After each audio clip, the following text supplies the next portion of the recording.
Hello guys, in this video I'm going to be showing you how to change your start button. Okay, what you want to do is open up your internet browser and go to the link, this link, which will also be in the description. And then you want to scroll all the way down and ignore all of this, not all this, and then click download file. I'm going to save it to my desktop as SOC, or Start Orb Changer, and then it's going to download. Then you want to click on this or go to desktop, and then click this.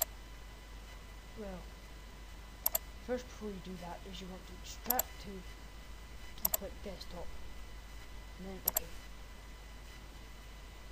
and then cross it off, and then it'll be over here. Then you want to do what I said, you go to here, and then click on this button here. Now what you do is totally your choice. I am going to select this one, and then click open, and so I've changed. And then you just cross it off, and that's it. Okay guys, thanks for watching, comment, rate and subscribe.